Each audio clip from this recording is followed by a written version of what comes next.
Okay, we are recording. Izzy, how are you today? Very well, thank you. Good, good, good. I mean, we've already had a little natter before we've pressed record. We've established that I'm in my shed with about 15 layers on, and you've not been able to go surfing today because there's been a bit of a sandstorm in what looks to be a gloriously warm country. Yeah, it's a hard life. Wonderful. Well, look, thanks ever so much for coming on today. I always kick off the podcast with the same question. And Izzy, I'm going to ask you to tell me the song that you regard as having the greatest ever intro, please. So for this song, I have chosen just get it on my to-do list. So the greatest song for an intro for me was 20th Century Boy by T-Rex.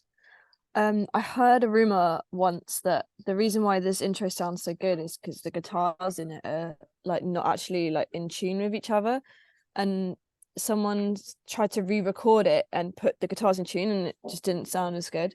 I just feel like it's like I can't explain the feeling that it gives me because I guess the reason my music is so good is because you can't vocalize what it does that speaks to you, but this song for me makes me feel like it feels like a surge of energy or like a surge of power that you're kind of like pulling from yourself, Yeah, is how I guess I could describe it, but that's the best I got. I think. that's fantastic. I mean, that kind of crunch of that guitar before it all kicks in is well, obviously you know what it is right from the off. Um, and it's pretty sort of as is much of Bolan's stuff. It's very instant that the intros are all pretty short, Yeah, um, and to the point, and kind of really set the standard for what you're going to get for the rest of the song. Izzy, I want to ask you about intros, and you're releasing music now at a time where there's far different factors in place to what Bolan had, which was probably trying to get on the radio and maybe getting on top of the pops, and I think as a top of the pops has long gone, and and I guess alternative radio stations playing guitar music are few and far between these days as well. And so what we're seeing now is a lot of kind of emphasis on getting on the right Spotify playlists and such, and what you're also seeing, is the sort of power of things like TikTok. And I just wonder how many of them kind of trends in things like TikTok and trying to grab people instantly because attention spans seem to be dwindling and getting shorter and shorter. How much of that filters through into your creative process? probably more than I'd like to admit. I definitely feel the sort of chokehold of like the get to the chorus before the first 30 seconds of a song, and like that's it's funny that I should pick this like Mark Bolan intro because he literally like is smashing, he would smash TikTok with this intro. Like this would be like, I don't know, like an outfit choice song that people would probably use to strut down the street with.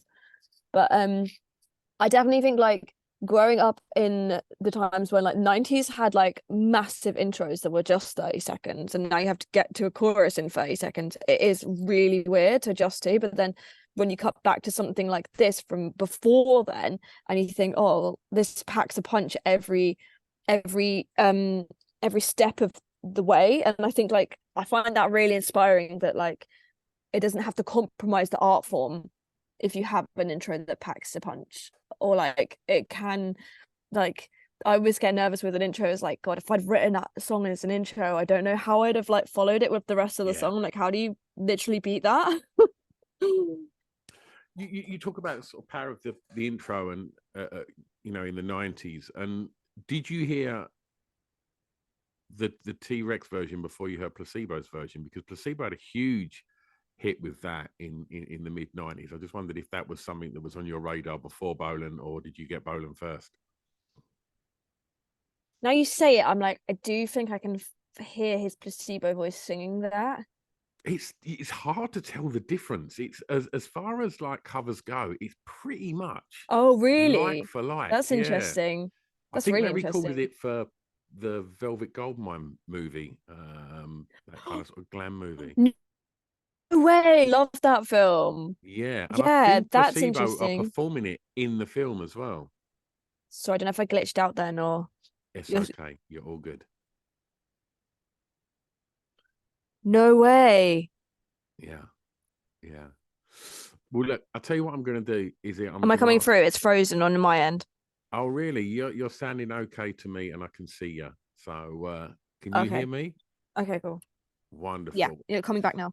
Okay, great. Izzy, I'm going to ask you for track two, which is the first song that you remember hearing that had an emotional impact on you, please. So the first song that I remember hearing that had an emotional impact on me was Yesterday by the Beatles. I was in year two. I'm gonna say year two or maybe year three. And we had to actually do it in our music class. And like up until this day, we had I think it was recorder or Casio keyboard group lessons in that music class, which as you can imagine was just like hell. Um, but this time I think our teacher was like despairing with the class and just like not getting anywhere. And he brought in Yesterday by the Beatles and like made us listen to it as a piece of music and kind of contemplate its meaning or whatever.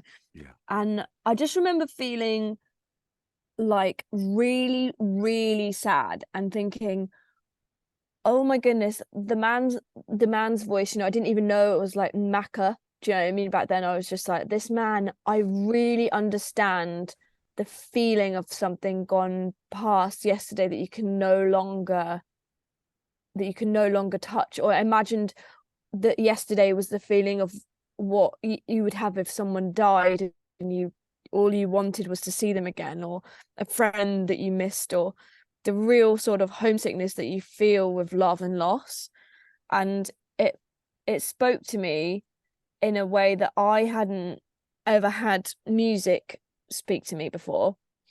So I suddenly felt like this kind of awakening to like through music you can feel things and you don't really understand it at the time, but then going forward now in time, I can't remember another example of when something hit me so sort of strikingly. And I don't think I ever had that feeling again where I was just like, oh my God, wow, yeah, I get it because of how he said something. While we're sort of talking about those sort of formative years in music, tell me a little bit about where was home and where you grew up, and was home a musical place? Home was definitely not a musical place for me. Um, but there was like glimpses of it. I think there was a piano in our dining room, and my dad claimed to have played trumpet, although I think I saw him play trumpet like maybe twice in my life. Then there was a 12-string acoustic guitar in the house, which I just felt really confused by it. It never struck me as something that felt interesting. I just didn't understand why it always sounded so horrible. Like at least with the piano, you could kind of find your way around it. Whereas with this guitar, I just felt like this just sounds horrible. And it was obviously just really out of tune 12 strings. So Yeah. obviously, like with no chord played on it, I was just like, now I know why it sounded so bad. But I remember always being really creative and really arty. And I remember watching my dad's hands once when he played piano and learning a piece from watching him play. Okay. I remember that. And I remember saying I think it was after we did a school nativity once, someone saying that I had a good ear for music. And I said, what does a good ear mean? And he said, oh, it means that you've got a good inner ear, like inside your ear can hear the music really well. You can hear the notes well. And I remember thinking like, oh, I've got a good ear. That's cool. Like I didn't really know what it meant, but I was like, oh, this is exciting. Stick that on the CV. And then I guess like I did the sort of usual route of like I played a bit of recorder in one year, and then they asked us what instrument we wanted to play, and I said I wanted to learn the harp because we went to a family barbecue once and this girl was playing the harp in the garden, and I was like so mesmerized by this like magical instrument.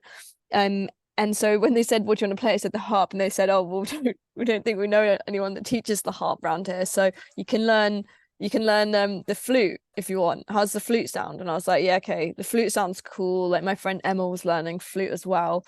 And it was just like the most miserable instrument ever. Like it was just like so boring, and like took me ages and ages and ages to move up from you start on this one called like the fife, which is like a little kids one, and then you move up to the flute and you're like, oh great. And then all of it was sight read. No one played me a song once. No one literally played me a record and was like, this is what a flute should sound like. Like nothing was done by ear. I was just all reading, and I can't read. I'm a dyslexic, like I can't read anyway. So like someone literally making me read music for me was just so counterintuitive. And I remember like there's one piece that I got on grade 3 which was like Minuet in D, and I could like sing you in. I was like da da da da da da da da da da. Like I could sing you that now, because I remember having played it so many times for an exam or something that I then learned the melody after I'd sight read it. So sort of in a backwards way learned the music how I learn music now. But I'm so sort of like I'm so sad in a way that I never learned it in a way that was fun, because I would have so much better connected with it as a creative exercise if I was taught it in a way that felt exciting. So I guess that was it. And then having literally, I can't even really remember records being played at home. Maybe sometimes like dad would have like classical music on in the car. I was traumatized by my mum playing Enya. To this day, I can't listen to it. It gives me like an eye twitch. Like, you and like me both, mate. Mom is like, music just happens to somebody else. Like, I can't even. One year I bought her loads of records of like what I thought she would like one year, and she just like listened to those same 5 records for like 25 years. Like, there's never been much of a thing. But maybe when I was like older or something, I got into music on my own through the kids at school, and like got into like pop music or like pop punk, and then like grunge, and then like through school and listening and conversations there, I sort of found these things, and then got obsessed with like Kerrang magazine or like Enemy, and then that's it. And then going to Virgin and listening to all of the sample decks. I can remember doing that, and like remember like getting an iPod, and like I remember downloading stuff for the first time, and that was really where my musical journey started, because it was so just boring and like so like nothing at home felt like inspired or anything. And then I get jealous of my friends. You know, I've got really close friends who all grow up in these kind of like jazz households that all played in like a family band together. And I get so envious of that, because I think, God, I wish I'd had that. Like I was so out on the sticks. But then someone said to me the other day that, well, imagine like maybe if you had that, you wouldn't have had this sort of like thirst and this hunger to discover music on your own terms and go on your own personal journey to kind of find this stuff. I mean, to this day, I'm not even sure Mum has a clue like what's going on. Like she comes to gigs and I'm like, this is a good one to come to. She's like, I couldn't see you from the back row. I'm like, Mum, it's point Liam Gallagher. You're supposed to be excited. She'll be like, oh, I couldn't see you from the back row. I couldn't see you. Fantastic.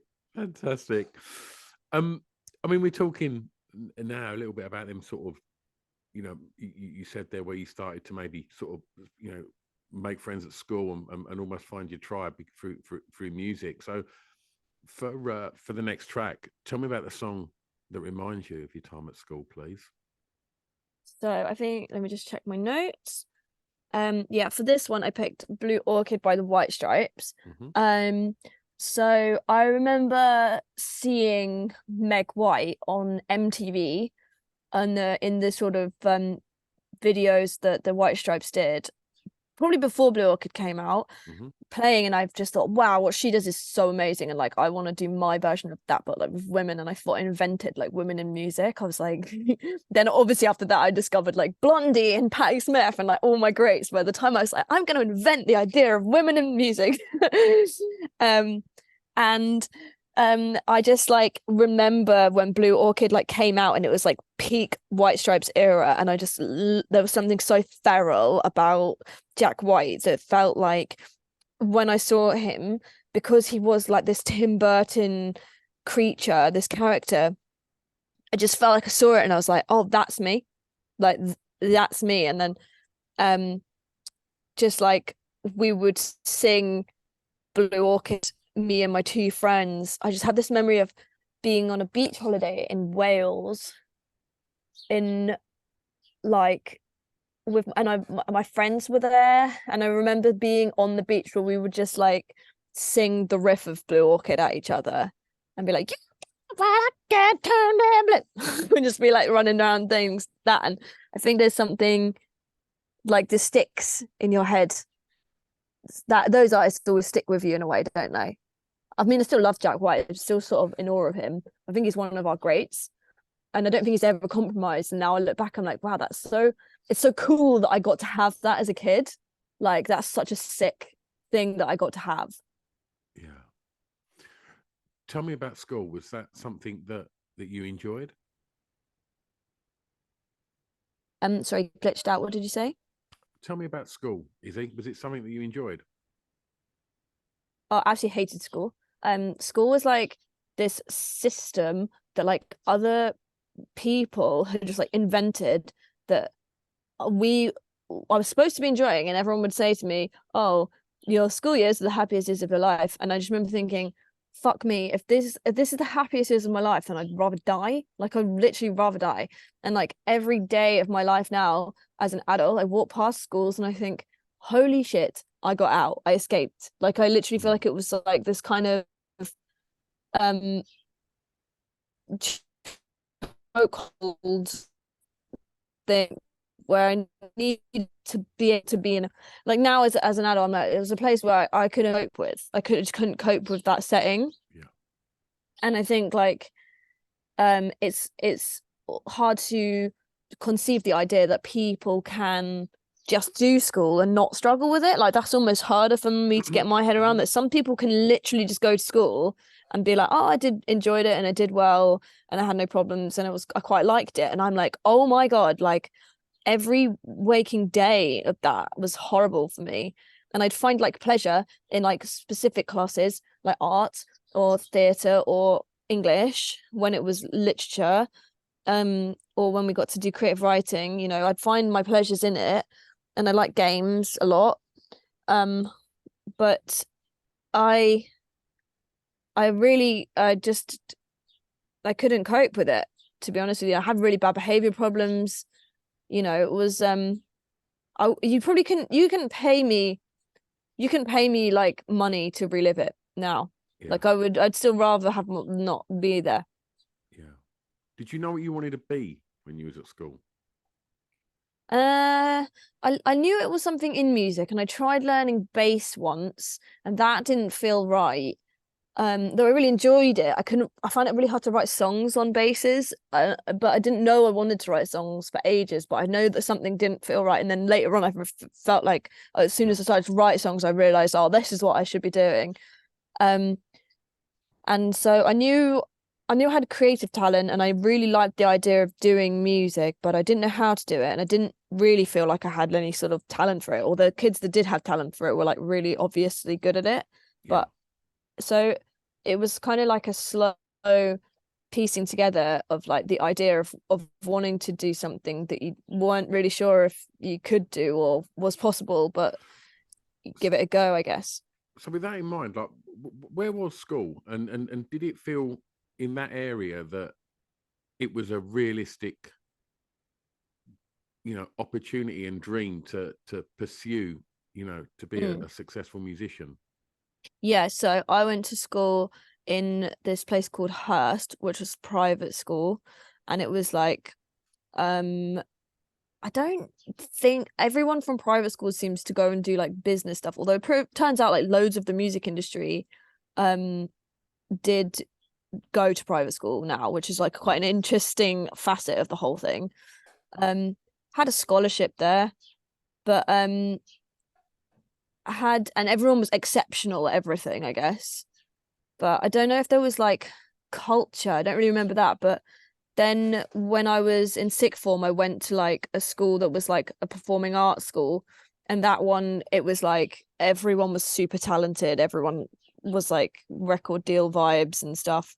and that was a really healthy environment in terms of like not expecting to just have a massive career because you like music. It was a really like good lesson, and like there's a lot of kids out there that are a lot more talented than you, so like you got to work really hard if you want to like find your place and find your way. So and I really enjoyed obviously I absolutely hated that school for the kids that went there. The people that went there were absolutely horrific. They were like even worse. Like having private school kids is one thing, but having like really really like creative private school kids who all have like celebrity parents was like horrible. But the actual like doing of the art and like spending all day working on music, art, or what other subjects did I do? English. Doing those things every day made me really way more rewarded than doing normal subjects and normal lessons and normal stuff like that. So I feel like I had a huge opportunity. I was put into like the conditions of people that all were like potentially going to go off and have huge careers and stuff in that school, and I feel like really lucky for that education. And I think there's a lot of people that would have loved to have gone to an art school, and I think like that was one of the only places where I feel like I got the best out of myself, or like I learned a lot. Was you confident? No, and also they were so socially like advanced there, because they were all just like these kind of London girlies who were all like basically just like mean girl bullies, and I was like a complete outsider there, and to be honest, I couldn't keep up with the dialogue. I just wasn't like astute enough or fast enough or bitchy enough or social climbing enough to like fight off these kind of like sociopaths that were at this school. Did that drive you though?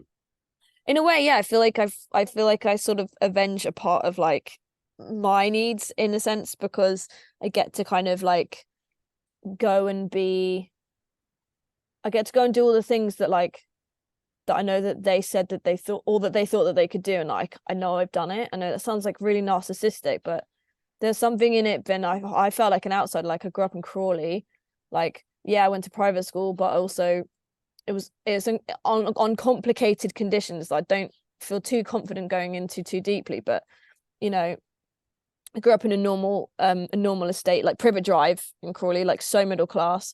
My education was paid for by my dad. When I went to university, I went from being a private school educated kid to being on the highest benefit that you could be on for university. So I was constantly just like never fitting in. I couldn't fit in with these really, really rich kids at this private school because I wasn't living that life. And then I couldn't really, and then when I went into normal, when I went to work at TGI Fridays on the weekend, I was like this girl that went to this like school that everyone else that was 17 that was working with me was like having babies and had heroin addicts for parents. Do you know what I mean? It was a really weird intersect of like two cultures. And like now I look back on it, I think weirdly it's really nice to have both of those perspectives, because I get the privilege of having the education, and that is my privilege, but also I get to have that privilege without having the sort of like sheltered like middle class lens. Like also got to see like what real work was like. And you know, like my mom, she was a teacher at a disabled school. She was on like, you know, she was a single parent. Dad was kind of nowhere to be seen. So it was a really, I guess it's a rare perspective to have held. And now, you know, when I was saying like there's so many private school kids in London, I find them fascinating because, especially in the music industry, I wonder to them, I'm thinking, oh, like, did I know a version of you at school? And were you that mean kids? Or or were you the ones that were like locked in the cupboards like I was? Do you know what I mean? Like, it depends on what experience they had, but I find it honestly quite interesting sometimes. Some people I speak to, and they said that they loved it. Like I went to uni with a girl who went to a school similar to mine, and she said, "Oh, don't you just miss being back there and being like ruling the school?" And I was like, fucking hell no. And also, like, I wasn't that person, so like I don't know like what where that comes from. Do you know what I Yeah. mean? Do you think having like coming from either a middle class or upper class background has its advantages in the creative industries? I think, yeah, because I think creativity is a middle class sport. In reality, it's like, Jimi Hendrix was supported by his rich girlfriend's family. Like, will artists have like historically been propped up by these kind of privileges that you have to depend on in a way to create your art. And it's like, even looking at me with my career, it's like, I had an amazing education. I know so many people in the industry, probably more so than a kid that's working class.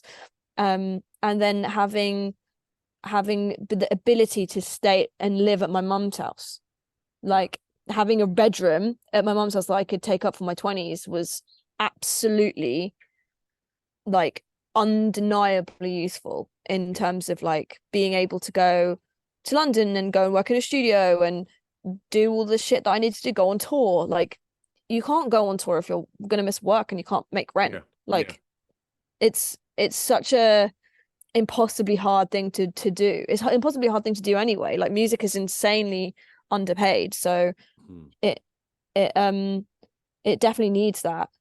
Yeah, absolutely. Tell me about the first song you remember buying from a record store, please, Izzy. So I can't explicitly take credit for buying it because I definitely just drew a picture of it and asked my mum to go and buy it. But it was the actual it was actually Spice the Record by Spice Girls, but to specific a song from that, because I don't know if I had singles and albums always. I'd just get the album if I could. Hmm. It would be Wannabe by the Spice Girls. Yeah, and I tried drawing a picture of the Spice Girls and gave it to my mum to go and get from the shop. Did she get it from the She drawing? got it. She got it. I think she had to ask someone in the shop. I also did it with Shania Twain as well. Everyone had Shania Twain, and I drew a picture of her. And my mum would constantly be going to the shop to buy me these records that I'd drawn. Shania Twain don't look too dissimilar from Enya. You could have been in a bit of a situation there, but thankfully Yeah. went for Spice. Yeah, thank God. Tell me about you hear multiple musicians talk about growing up in the 90s and them sort of formative years and the impact that seeing five women take over the world had on them. Like, what kind of impact did the Spice Girls have on you? Me, it was like, it just felt like I'd seen something in myself. Like, I was even too young to even I don't even know how it took such a grip of me, but it was immediate. And it was like, I guess it was like a mirror thing of, you know, we would play at lunch playtime, and everyone would pick which Spice Girl that they would be. And I would always be Baby Spice. Everyone wanted to be sporty. Baby was like second or third, maybe. Scary was after that. No one wanted to be Victoria because she was boring. Let's face it, she's probably the most boring Spice Girl. I said it. I said it. Hold it against me. Fantastic. Um, Tell me about clubbing, and I want to know for track 5, the song that soundtracked it. Where was clubbing? Was it kind of neon clad, you know, house and dance music venues? Was it sleazy indie clubs? What was it? Where was clubbing? Is he? Yeah, interesting question. That clubbing for me is a short-lived career, I would say. Hmm. It was usually in Brighton, and it would be the clubbing that I would do in Brighton wasn't necessarily the clubbing that I enjoyed, but it was a really big era where we would go to this place. At the time, it was called the Font, but now it's a Weatherspoons, I think, or like something similar. And then Honey Club, it was called. My brother would sneak me in there underage using his friend Jenny's ID, and that was fun. But I I hated the music. I hated all of it. It was clubbing was this thing like the whole time as a teenager. It was like, we're gonna go clubbing and it's gonna be the best thing ever. And then you'd like get to a club and be like, what the hell is this? This is sensory hell and the music sucks. Because it was always just like it kind of pop music, I guess.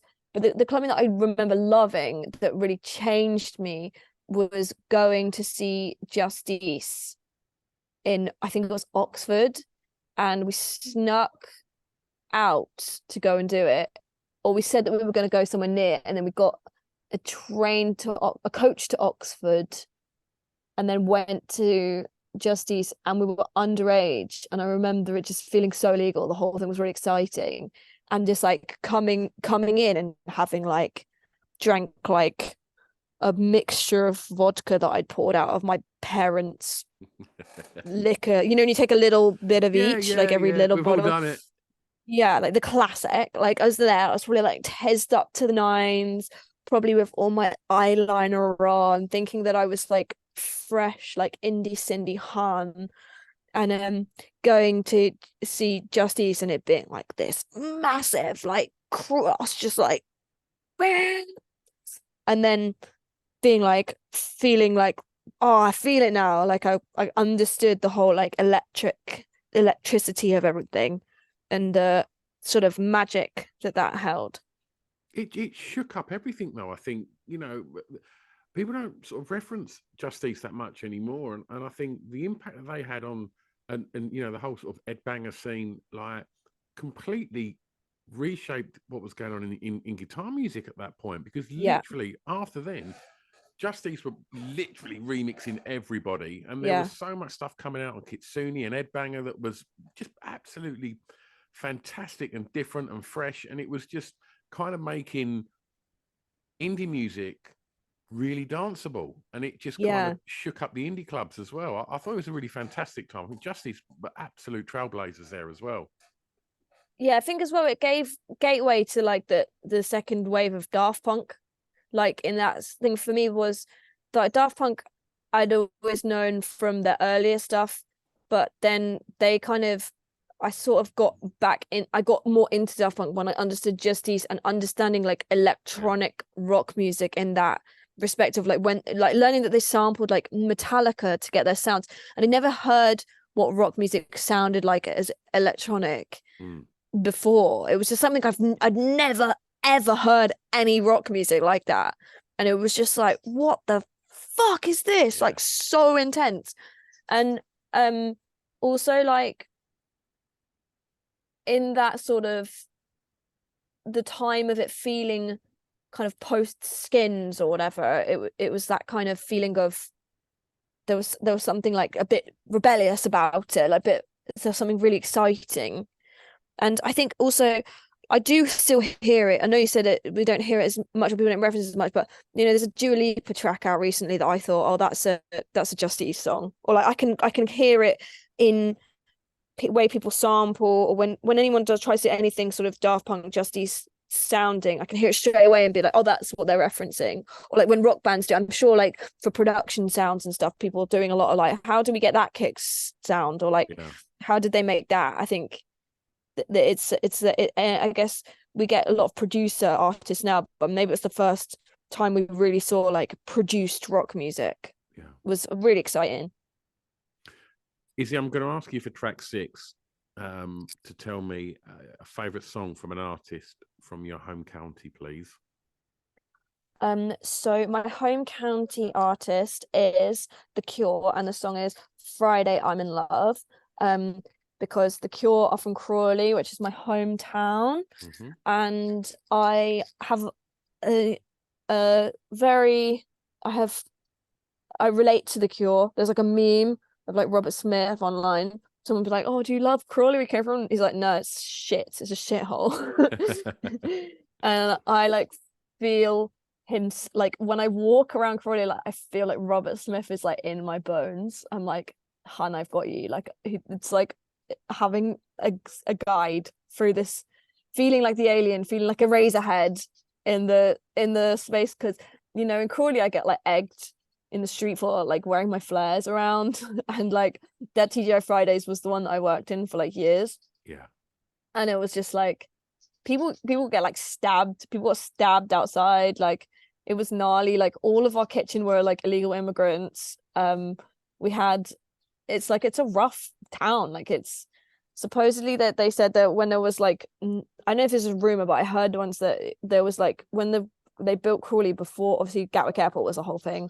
It was like when the prisons in Croydon got like overfilled, they like moved them all to Crawley. So that's why we had such like a rough like crime problem and stuff there. Now it's obviously just like this middle class place because of its connections to London and Brighton, and it's like got an airport and everyone works in the airport. But from like to know that The Cure made what they made, and like also they rehearsed in Brighton Electric as well, which is like where we rehearsed for years, like having just like a great artists and having a sort of semi like weird parallel universe experience as them, it's a really nice feeling because it's a shithole, it's a total shithole, and like I would not recommend anyone visiting there. And also Ramesh Ranganathan's from there too, which is Ramesh fun. is from there. He is. Yeah. That's right. Yeah. We tweeted him when we got top 10. We were like, are we there with the Crawley Greats with Ramesh and The Cure? And he retweeted it, which was cool. Tell me about because wherever you grow up, I think you do gravitate towards the bands from your area. Coming from Essex, we're born to love Depeche Mode. We're born to love the Prodigy. They're our hometown heroes. At what point did you start to discover the Cure, and what was the music of theirs that kind of sort of pulled you in towards them? To be honest, it was way later on. It was in Brighton times when I really discovered them, because I knew that they were like this heritage artist and there was something that existed in the background, but I never really. I think it was more like when I started listening to like Jesus and Mary Chain, maybe in like that section of the 80s, where I then suddenly started to like thread together all of this other sort of stuff, that The Cure kind of comes back into the dialogue, and how it's really interesting that they kind of traversed pop music with all of the things that were happening at the time. And then there was this kid in Brighton that like knew them, and they were kind of around like because they were rehearsing in the studio obviously. So then I'd listen to them more because of that, and then was like, oh shit, they're from Crawley. And then suddenly I felt this kinship after this whole like long-winded circle of figuring them out, if you know what I mean. Yeah. For the last track, I'm going to ask you to tell me a song that you think many people may not know that you would like them to hear, please. I can't remember what I wrote on this one, so let me just check.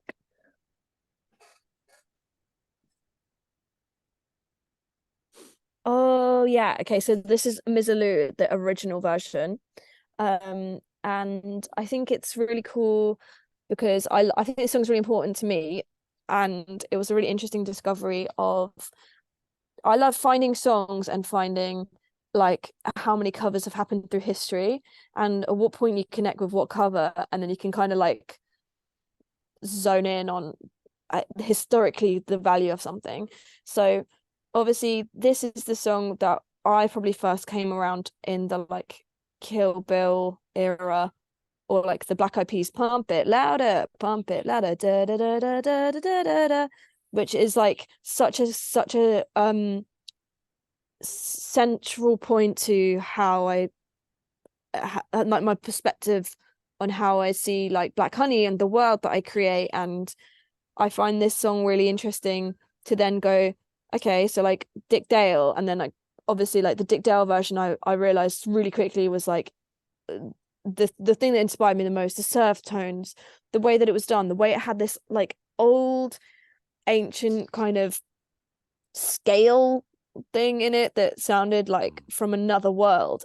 And then you trace it back to this version and several others, and you hear that it's actually been some sort of like backdrop to music for years and years and years, in the same way that blues does. You know, some of my favorite blues songs are like, you know, like St. James Infirmary, or like I love so many different versions of that throughout history, and I find that so magical that we're at this in the history of the universe, we're at such an early point in the development of modern recording, that it's going to be so wild to see, like, in hundreds and thousands of years, what does stand the test of time, and what will be like Shakespeare of music. Will it be the Beatles, or like will it be some other version of it? Or well, Lizzie, we make it very easy for people to go and listen to that alongside all of the other tracks that you've picked today, and obviously Black Honey's music as well, because we put together a little Spotify playlist to accompany the pod that everyone can go and listen to. Let's talk Black Honey. What's happening? so currently we are working towards our biggest headline dates to come. So we're doing Brighton, Bristol, Leeds and London just on a short little run, but they're bigger shows. So we're doing like Kentish Town Forum, and that's quite scary big, I guess, for us, but really exciting. And we just came off tour at the end of last year with this band Greta Van Fleet. That was awesome. We did like some big arenas and stuff with them. And then yeah, we put a song out, Lemonade, recently. Then next up we've got like festivals coming through, which will be announced soon. And we're going to be getting back into working on some new stuff, I think. Been taking a bit of a hole in this January. And is, if people want to kind of keep up to speed with all of that, where's the best place to follow all things Black Honey? Definitely Spotify. That will have like all the music, and it will have all the upcoming dates and stuff, but also Instagram, social media. Okay. Well, if it's all right with you, and when we release this episode, we'll tag you in it. So anybody that's listening to this that has yet to discover your music, we'll make it nice and easy for them to go and listen. Yeah, awesome. Fantastic.